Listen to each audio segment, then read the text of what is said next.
Bonjour à toutes et à tous, chers frères et sœurs en humanité, chers amis musulmans et chrétiens présents aujourd'hui. Je vous salue avec respect et sincérité. Je m'appelle Thomas, je suis père de famille, citoyen ordinaire, non musulman, animé par le désir honnête de comprendre, de dialoguer et de transmettre à mes enfants une foi réfléchie et apaisée. C'est un honneur pour moi d'être ici et de pouvoir m'adresser directement au docteur Zakir Nek, que je salue chaleureusement et respectueusement. Docteur, ma question est simple mais profonde. Un prêtre français défie docteur Zakir Naik qui démontre que Jésus n'a pas été crucifié. En tant que chrétien de culture et croyant en Jésus, j'ai toujours appris que la crucifixion est le cœur même de la foi chrétienne. Pourtant, l'islam affirme clairement que Jésus n'a pas été crucifié. Ma seule question est donc la suivante. Sur quelles bases coraniques et prophétiques affirmez-vous, en islam, que Jésus, que la paix soit sur lui, n'a pas été crucifié? Et comment cette position peut-elle être comprise par des chrétiens sans être perçue comme un rejet ou une offense? Au nom d'Allah, le tout miséricordieux, le très miséricordieux. Je remercie mon frère Thomas pour son salut chaleureux, son attitude respectueuse et surtout pour la sincérité de sa question. Permettez-moi de dire, avant toute chose, que l'islam n'est pas venu pour insulter Jésus, que la paix soit sur lui, ni pour diminuer son rang. Au contraire, l'islam honore Jésus d'un honneur que peu de gens connaissent réellement. Il est l'un des plus grands prophètes de Dieu, né miraculeusement appelé dans le Coran Issa ibn Maryam, Jésus fils de Marie, est mentionné avec respect dans de nombreux versets. Le Coran parle de Jésus avec amour, dignité et vérité. La question de la crucifixion est centrale, je le reconnais. Mais pour la comprendre, il faut d'abord comprendre comment l'islam définit la vérité révélée. Mon frère Thomas, l'islam enseigne que la vérité ne dépend pas du nombre de personnes qui y croient, mais de la révélation authentique venant de Dieu. Allah dit dans le Saint-Coran, sourate Al-An'am, verset 116, « Et si tu obéis à la majorité de ceux qui sont sur la terre, ils t'égareront du sentier d'Allah. » Ainsi, lorsque nous parlons de Jésus, nous ne parlons pas selon des traditions humaines ultérieures, mais selon la révélation divine préservée. Venons-en directement au cœur du sujet. Le Coran est très clair concernant la crucifixion. Allah dit dans la sourate An-Nisa, verset 157, « Et à cause de leurs paroles, nous avons vraiment tué le Messie, Jésus, fils de Marie, le messager d'Allah. Or, ils ne l'ont ni tué, ni crucifié, mais ce n'était qu'une apparence pour eux. Ceux qui discutent à ce sujet sont dans l'incertitude. Ils n'en ont aucune connaissance certaine. Ils ne font que suivre des conjectures, et ils ne l'ont certainement pas tué. » Ce verset est fondamental. Il affirme clairement 4 choses. Premièrement, Jésus n'a pas été tué. Deuxièmement, il n'a pas été crucifié. Troisièmement, l'événement a donné une illusion aux témoins. Quatrièmement, ceux qui prétendent le contraire suivent des suppositions, non une certitude. Allah continue dans le verset 158. « Mais Allah l'a élevé vers lui, et Allah est puissant et sage. » Ainsi, selon l'islam, Jésus a été sauvé par Dieu et élevé vers lui. Cela n'est pas une humiliation, mais un honneur immense. Dieu sauve ses prophètes. Dans le Coran, nous voyons que Dieu a sauvé Noé du déluge, Abraham du feu, Moïse de Pharaon et Jésus de ceux qui complotaient contre lui. Allah dit dans la sourate Al-Imran, verset 54, « Ils complotèrent, et Allah complota. Et Allah est le meilleur des stratèges. » Mon frère Thomas, permettez-moi de clarifier une chose essentielle. Lorsque l'islam nie la crucifixion, il ne nie pas Jésus. Il nie l'injustice qui lui est attribuée. En islam, Dieu ne permet pas qu'un de ses grands prophètes meure de manière humiliante aux mains de ses ennemis, surtout lorsque ses ennemis se vantent de l'avoir vaincu. Le Coran rétablit la dignité de Jésus. Maintenant, certains chrétiens disent Mais toute notre foi repose sur la crucifixion. Je comprends cette émotion. Mais permettez-moi de poser une question logique et respectueuse. Si Dieu est tout-puissant, avait-il besoin de sacrifier un innocent pour pardonner aux coupables? Dans le Coran, Allah dit dans la sourate Az-Zumar, verset 7, « Aucune âme ne portera le fardeau d'une autre. » Cette notion existe aussi dans la Bible, dans Ézéchiel 18:20. Alors pourquoi Dieu ferait-il porter les péchés de l'humanité à Jésus? L'islam enseigne que chaque être humain est responsable de ses propres actes et que le pardon vient par la repentance sincère, non par le sang versé d'un prophète innocent. Concernant l'illusion de la crucifixion, le Coran ne précise pas exactement comment elle s'est produite. Et cela, mon frère Thomas, est une sagesse divine. Certains savants musulmans ont dit qu'un autre homme a été fait pour ressembler à Jésus. D'autres ont dit que les ennemis ont simplement cru l'avoir crucifié. L'essentiel n'est pas le mécanisme, mais le message. Dieu a sauvé Jésus. Et le Coran est explicite sur ce point. Les hadiths du prophète Mohammed, que la paix et la bénédiction d'Allah soient dismées sur lui, confirment également que Jésus n'est pas mort et qu'il reviendra à la fin des temps. Dans Sahih al-Bukhari et Sahih Muslim, le prophète dit que Jésus, fils de Marie, descendra à la fin des temps, brisera la croix, tuera le faux Messie et établira la justice. Comment pourrait-il revenir s'il était mort définitivement sur la croix? Cela montre clairement que Jésus est vivant auprès de Dieu. Mon frère Thomas, permettez-moi maintenant d'aborder l'aspect du respect et du dialogue. L'islam ne demande pas aux chrétiens de haïr leur foi.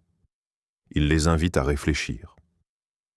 Allah dit dans la sourate Al-Imran, verset 64, « Ô gens du livre, venez à une parole commune entre nous et vous, que nous n'adorions qu'Allah sans rien lui associer. » C'est cela le dialogue islamo-chrétien. Une invitation, non une contrainte. L'islam enseigne aussi que Jésus était un messager envoyé aux enfants d'Israël, qu'il a accompli des miracles par la permission de Dieu, qu'il guérissait les malades, ressuscitait les morts par la permission d'Allah et qu'il appelait les gens à adorer le Dieu unique. Tout cela est mentionné dans la sourate Al-Maïda, verset 110. L'islam rejette seulement l'idée que Jésus soit Dieu ou le Fils littéral de Dieu. Et cela aussi, Jésus lui-même ne l'a jamais dit explicitement dans les évangiles authentiques. Mon frère Thomas, je vous le dis avec sincérité, si Jésus était ici aujourd'hui, il ne serait pas en colère contre l'islam. Il reconnaîtrait dans l'islam la continuité du message de tous les prophètes, l'adoration d'un Dieu unique. Le Coran rapporte même que Jésus dira au jour du jugement qu'il n'a jamais demandé aux gens de l'adorer, mais d'adorer Dieu seul, comme indiqué dans la sourate Al-Maïda, verset 116. À la fin de cette première partie, chers frères et sœurs, je vous invite humblement à soutenir ce dialogue sincère et respectueux. Abonnez-vous, likez, partagez cette discussion autour de vous et commentez avec le cœur ouvert en écrivant Allah Akbar. Ce n'est pas un slogan politique, mais une vérité spirituelle qui signifie Dieu est plus grand que nos divisions, plus grand que nos malentendus, plus grand que nos conflits.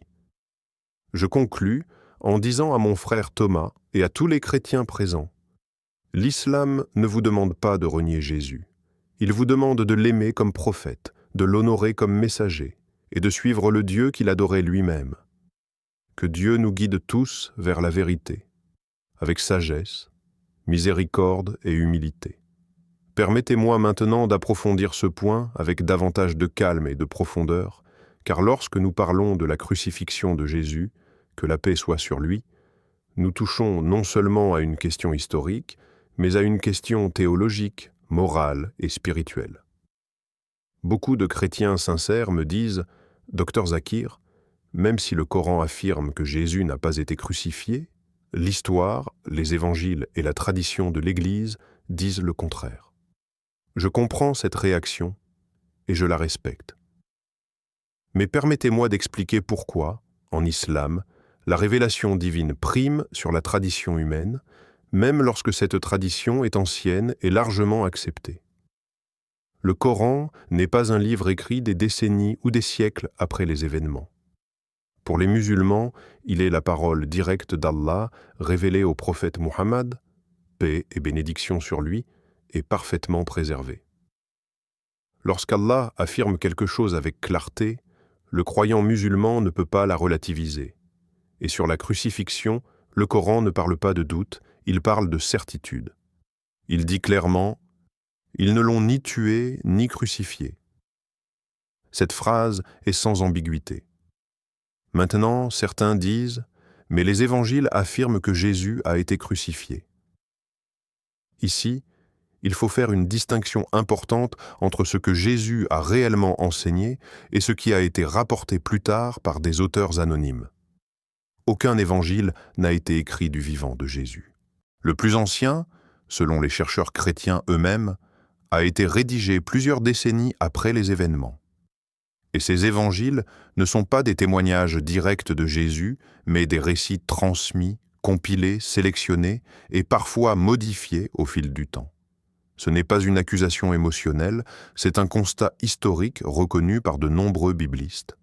De plus, si nous lisons attentivement les évangiles, nous trouvons des passages qui soulèvent des questions sérieuses sur la crucifixion telle qu'elle est comprise aujourd'hui. Par exemple, Jésus prie dans le jardin de Gethsémani et implore Dieu de l'épargner.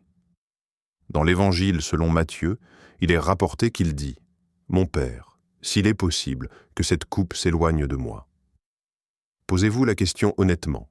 Pourquoi un prophète, envoyé par Dieu, prierait-il pour être sauvé d'un plan qu'il serait censé accomplir volontairement pour le salut de l'humanité? En islam, cette prière a du sens.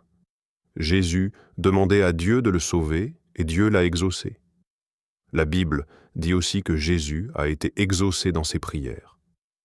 Dans l'Épître aux Hébreux, il est écrit que Jésus a été entendu à cause de sa piété. Or, s'il a été entendu, cela signifie que sa demande a été acceptée. Et quelle était sa demande? Être sauvé de la mort. Cela rejoint parfaitement la position coranique. Permettez-moi maintenant de revenir sur la sagesse divine derrière cet événement. Pourquoi Allah a-t-il permis que les ennemis de Jésus croient l'avoir crucifié? Parce que ce monde est un lieu d'épreuve. Allah teste les cœurs, les intentions et la sincérité. Ceux qui ont voulu humilier un prophète ont été trompés par leur propre arrogance. Allah dit dans le Coran que les complots des injustes se retournent contre eux. Et cela ne diminue en rien le rang de Jésus, bien au contraire. Être élevé par Dieu vivant, protégé par lui, est un honneur suprême. Certains chrétiens me disent « Mais sans la crucifixion, il n'y a pas de rédemption. » Ici, il faut réfléchir à la notion même de justice divine. En islam, Dieu est parfaitement juste et parfaitement miséricordieux. La justice signifie que chacun est responsable de ses propres actes. La miséricorde signifie que Dieu pardonne à qui il veut lorsque la personne se repent sincèrement. Il n'y a pas de contradiction entre ces deux attributs. L'idée que Dieu aurait besoin d'un sacrifice sanglant pour pardonner est étrangère à la logique coranique. Allah dit qu'il pardonne tous les péchés à celui qui se repent, sans intermédiaire, sans sang, sans croix. Et permettez-moi d'ajouter une chose très importante. L'islam ne nie pas la souffrance de Jésus. Il a été rejeté, insulté, menacé, persécuté. Mais souffrir pour la vérité ne signifie pas être crucifié et tué. Beaucoup de prophètes ont souffert sans être mis à mort.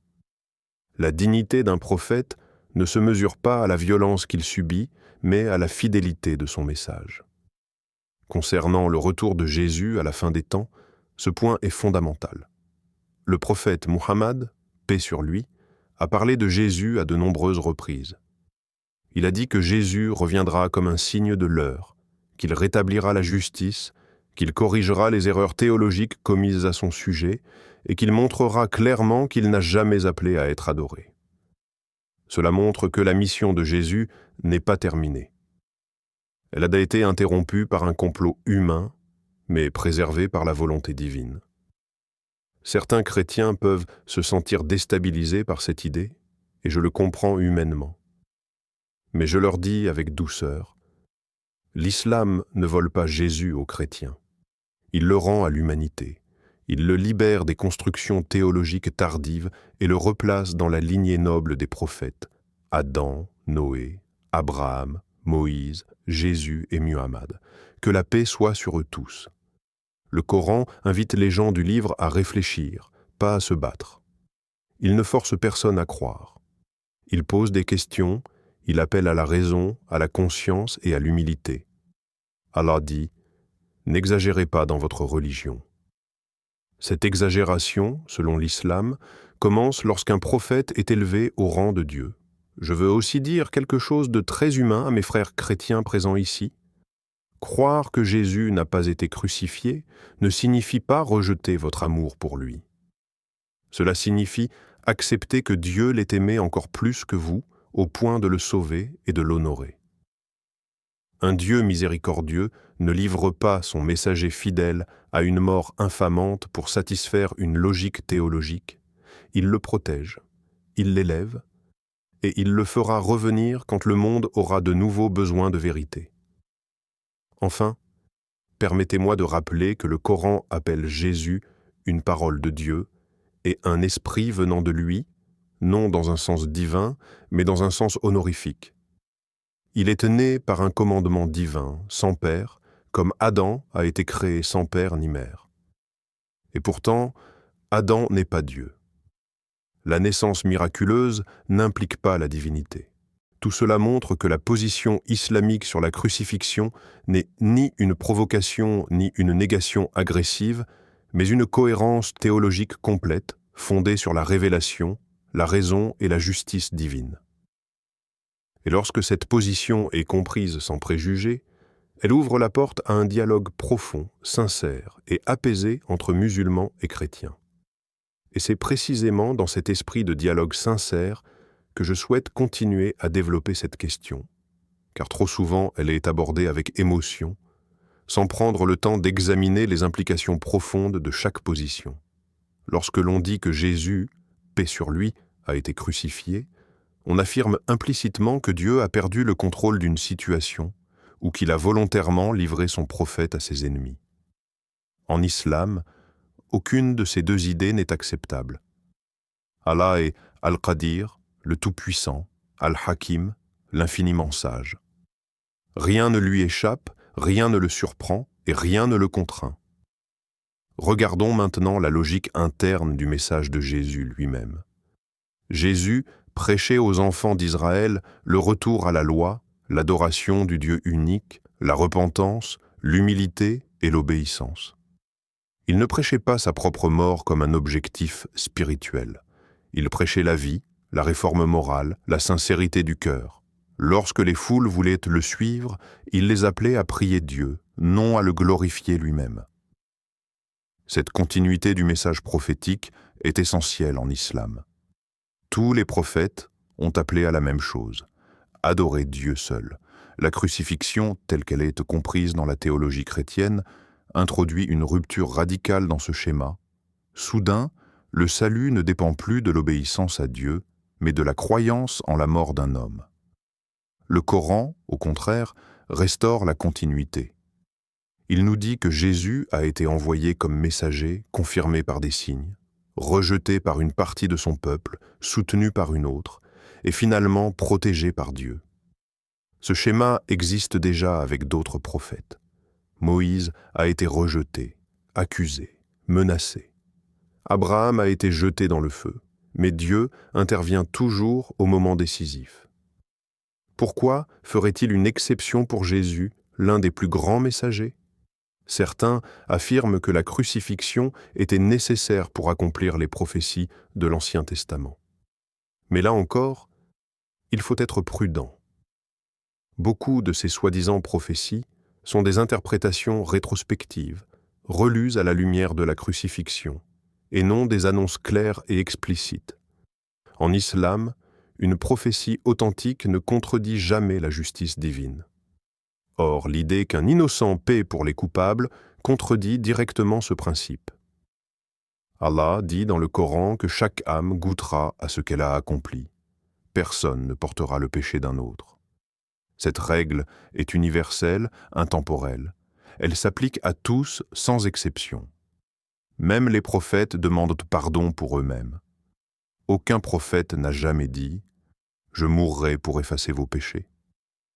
Cette idée apparaît plus tard dans un contexte historique précis, marqué par des influences grecques et romaines, où le sacrifice expiatoire était une notion courante. L'islam, en rejetant la crucifixion, ne rejette pas le sacrifice moral. Au contraire, il insiste sur le sacrifice personnel, lutter contre ses passions, résister à l'injustice, dire la vérité face au pouvoir, pardonner, faire le bien même quand cela coûte. Jésus a incarné ce sacrifice moral. Il a sacrifié son confort, sa sécurité, sa réputation. Mais il n'a pas sacrifié sa mission, ni été abandonné par Dieu. Parlons aussi du rôle de Paul dans la diffusion de la doctrine de la crucifixion. Historiquement, ce sont les écrits de Paul qui ont donné à la mort de Jésus sa dimension rédemptrice centrale. Or, Paul n'a jamais rencontré Jésus durant son ministère. Son interprétation est théologique, personnelle, et a profondément influencé le christianisme ultérieur. En islam, une telle transformation du message prophétique est problématique. La religion ne peut pas être reconstruite autour de l'interprétation d'un homme, aussi sincère soit-il. Le Coran, en revanche, affirme que Jésus n'a jamais prêché autre chose que l'adoration de Dieu. Et il affirme qu'au jour du jugement, Jésus désavouera ceux qui l'ont élevé au rang divin. Cela n'est pas dit pour humilier les chrétiens, mais pour les avertir avec compassion. Allah ne veut pas punir, il veut guider. Je veux maintenant aborder un point très sensible, l'émotion liée à la croix. Pour beaucoup de chrétiens, la croix est un symbole d'amour, de sacrifice, d'espoir. En islam, nous respectons cette émotion humaine. Mais nous disons, l'amour de Dieu ne se manifeste pas par la mort injuste d'un prophète, mais par la miséricorde, le pardon et la guidance. Dieu n'a pas besoin de sang pour aimer. Il aime parce qu'il est amour dans son essence, sans condition préalable. Lorsque l'islam dit que Jésus a été élevé vers Dieu, cela signifie qu'il est vivant dans une dimension que nous ne percevons pas, protégé, honoré et réservé pour une mission future. Cette idée peut sembler étrange, mais elle n'est pas unique. Dans la Bible elle-même, Élie est élevé au ciel. Enoch est pris par Dieu. Pourquoi serait-il impossible que Jésus le soit aussi? Le retour de Jésus est d'ailleurs un point commun étonnant entre l'islam et certaines traditions chrétiennes. Mais en islam, ce retour n'est pas pour confirmer la croix, il est pour la corriger. Le prophète Mohammed a dit que Jésus brisera la croix, ce qui signifie symboliquement qu'il mettra fin à l'interprétation erronée de sa mission. Il ne détruira pas la foi des chrétiens, mais il la purifiera de ce qui s'y est ajouté. Je tiens à insister sur le fait que ce discours n'est pas un discours de supériorité. Ce n'est pas « nous contre vous ». C'est un appel à la réflexion commune. Le Coran s'adresse aux gens du livre avec respect, mais aussi avec franchise. Il ne flatte pas, il est clair. Il ne condamne pas aveuglément, il appelle à revenir à l'essentiel. Et l'essentiel, c'est Dieu. Un Dieu unique, transcendant, miséricordieux, juste. Un Dieu qui envoie des prophètes pour guider, non pour être sacrifié. Un Dieu qui pardonne sans intermédiaire. Un Dieu qui écoute les prières et y répond. Jésus a prié, Dieu a répondu.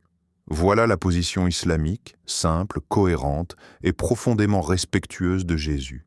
Je sais que pour certains, accepter cela demande un immense courage intellectuel et spirituel. Cela demande de remettre en question des enseignements reçus depuis l'enfance. Mais la vérité mérite cet effort. Dieu mérite cette sincérité. Et le dialogue que nous avons ici n'est pas destiné à créer des gagnants et des perdants, mais des consciences éveillées. L'islam ne demande pas aux chrétiens de renier leur identité culturelle ou leur amour pour Jésus. Il leur demande de réfléchir à qui était réellement Jésus, à ce qu'il a réellement enseigné, et à ce que Dieu attend réellement de l'humanité. Était-il venu pour mourir ou pour guider? Était-il venu pour être adoré ou pour appeler à l'adoration de Dieu? Ces questions ne sont pas agressives. Elles sont nécessaires. Elles ont été posées par les prophètes eux-mêmes. Et elles restent ouvertes, non pas pour diviser, mais pour rapprocher ceux qui cherchent sincèrement la vérité. Et c'est pourquoi je demande toujours à chacun d'écouter ce message avec le cœur ouvert et l'esprit libre, car la foi authentique n'a jamais peur des questions. Si la vérité vient de Dieu, alors elle résiste à l'examen, elle supporte la réflexion et elle s'impose par sa cohérence.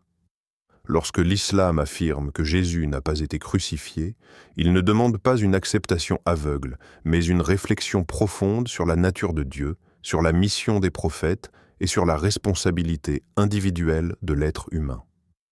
Regardons aussi l'impact spirituel de cette croyance. Si le salut dépend uniquement de la croyance en la crucifixion, alors l'effort moral devient secondaire. Mais si le salut dépend de la foi en Dieu, de la repentance sincère et des bonnes œuvres, alors chaque jour de la vie devient une occasion de se rapprocher de lui. Jésus appelait les gens à purifier leur cœur, à aimer leur prochain, à être humbles devant Dieu. L'islam reprend exactement cet appel et lui redonne sa place centrale. Je veux également souligner que le Coran ne parle jamais de vengeance divine contre l'humanité. Il parle de miséricorde, encore et encore. Chaque sourate commence par « Au nom d'Allah, le tout miséricordieux, le très miséricordieux ». Cette miséricorde ne nécessite pas de drame sanglant pour s'exprimer. Elle s'exprime par la guidance, par le rappel, par l'envoi de messagers successifs. Jésus était l'un de ces messagers. Muhammad fut le dernier. Leur message est un, même si leur contexte est différent. Lorsque nous disons que Jésus n'a pas été crucifié, nous disons aussi que Dieu n'abandonne jamais ses serviteurs sincères. C'est un message d'espoir pour toute l'humanité. Si Dieu a sauvé Jésus, il peut aussi sauver chacun de nous de l'égarement, du désespoir et du péché, à condition que nous revenions à lui avec sincérité. Je sais que ce sujet touche profondément l'identité chrétienne, et je le respecte. Mais je demande simplement: examinons ensemble si ce que Jésus a enseigné correspond réellement à ce que l'on croit aujourd'hui à son sujet. Le Coran affirme que Jésus était un serviteur honoré de Dieu. Être serviteur de Dieu n'est pas une humiliation, c'est la plus haute dignité possible. Tous les prophètes étaient des serviteurs. Muhammad lui-même se définissait avant tout comme un serviteur et messager. Ainsi, lorsque l'islam rejette la crucifixion, il ne rejette pas l'amour, le sacrifice ou la spiritualité. Il rejette une interprétation qui, selon lui, éloigne les gens de l'essence même du message divin. Et cette essence est simple: connaître Dieu, l'adorer seul, vivre avec droiture et préparer l'âme à la rencontre avec lui. Ces paroles ne cherchent pas à fermer le débat, mais à l'approfondir encore davantage, afin que chacun puisse continuer à réfléchir avec sincérité, patience et respect. Cher professeur Dr Zakir Nek, je tiens sincèrement à vous remercier pour la patience, la clarté et la profondeur avec lesquelles vous avez répondu à ma question. Je suis venu ici avec une interrogation honnête, portée par le désir de comprendre et non de provoquer. En vous écoutant, j'ai compris que la position de l'islam concernant Jésus, que la paix soit sur lui, ne naît ni d'un rejet, ni d'un manque de respect, mais d'une cohérence spirituelle et d'une fidélité à la révélation telle que vous la comprenez. Même si je reste, en tant que chrétienne, attachée à certains éléments de ma foi, je reconnais que ce dialogue m'a permis de réfléchir autrement, de questionner ce que je croyais immuable et d'entendre une voix qui parle de Jésus avec amour, honneur et dignité. J'ai particulièrement été touché par votre insistance sur la justice et la miséricorde de Dieu, ainsi que sur la responsabilité personnelle de chaque être humain devant le Créateur. Ce sont des valeurs universelles qui résonnent au-delà des différences religieuses. Je crois profondément que ce type d'échange est essentiel dans un monde où trop souvent les religions sont opposées au lieu d'être expliquées. Je vous remercie de m'avoir écouté sans jugement, d'avoir répondu sans agressivité et d'avoir ouvert un espace où la réflexion est possible. Qu'Allah te bénisse, cher professeur Dr Zakir Nek. Je remercie sincèrement mon frère pour ses paroles respectueuses et pour la sincérité de sa démarche. C'est exactement ce type d'attitude que l'islam encourage. Poser des questions avec un cœur ouvert et écouter avec intelligence et humilité. Le dialogue n'est jamais une faiblesse, c'est une force. Lorsque nous échangeons avec respect, même si nous ne sommes pas d'accord sur tout, nous faisons déjà un grand pas vers la vérité et vers la paix entre les cœurs.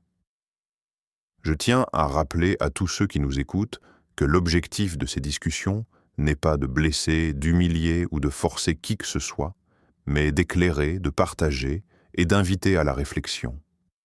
L'islam nous enseigne que la guidance vient d'Allah seul et que notre rôle est simplement de transmettre le message avec sagesse et douceur. Si une personne repart avec une question de plus dans son cœur, mais aussi avec plus de respect pour l'autre, alors ce dialogue a déjà porté ses fruits. J'invite maintenant tous les spectateurs qui suivent cet échange à soutenir ce type de contenu bénéfique. Abonnez-vous à la chaîne Parole d'Al-Islam. Aimez cette vidéo si elle vous a aidé à mieux comprendre le dialogue entre l'islam et le christianisme. Partagez-la autour de vous afin que ce message de respect et de réflexion touche davantage de personnes. Et participez activement dans les commentaires en posant vos questions en lien avec ce script et les thèmes abordés. Vos interrogations sont importantes et elles nourrissent ce dialogue nécessaire entre croyants sincères. Qu'Allah nous guide tous vers la vérité, nous accorde la sagesse dans nos paroles et la paix dans nos cœurs.